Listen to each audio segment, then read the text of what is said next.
Je vous présente deux images. Celle du haut, c'est ma création, à partir d'une vraie photographie que j'ai faite une séance photo avec des jeunes pour l'Halloween, et j'ai fait un montage photographique avec Midjourney, des éléments d'intelligence artificielle, et celle du bas est celle qui a remplacé.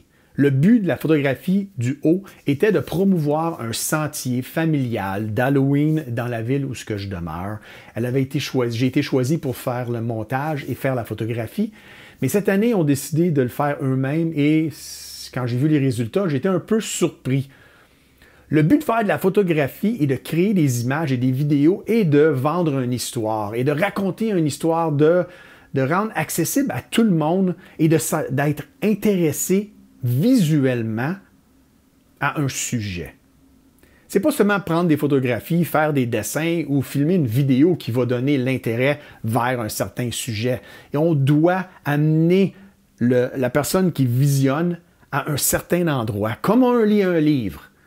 On prend un livre, on veut se transporter dans un pays lointain, dans un monde fantastique, dans un roman policier et découvrir des intrigues. La photographie, la vidéo, c'est la même chose. Lorsque j'ai fait mon image d'Halloween, je voulais les transporter, la famille, les enfants, vers un sentier ça leur donne le goût d'aller voir beaucoup plus. Quand j'ai vu la nouvelle image cette année, j'ai été surpris car on dirait qu'on a arrêté à un certain point. On est rentré dans l'intelligence artificielle, c'est peut-être Midjourney ou DALL-E ou peu importe le système qui a été utilisé. Et on a rentré un petit commande, puis that's it, ça a sorti, on a pris la photo telle quelle, on ne l'a pas massé pour donner l'histoire qu'on veut. L'intelligence artificielle existe, elle va tout le temps exister, elle est avec nous et elle prend des proportions énormes. Il faut apprendre à bien l'utiliser. On voit tant d'images d'intelligence artificielle sur l'Internet maintenant, on a de la misère à voir... la ligne, elle est où? Mais on en a beaucoup que je remarque que des entreprises et des marques utilisent.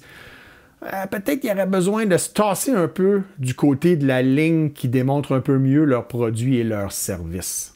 Qu'est-ce que vous en pensez de ces deux images? Est-ce qu'il y en a une que vous préférez plus que l'autre?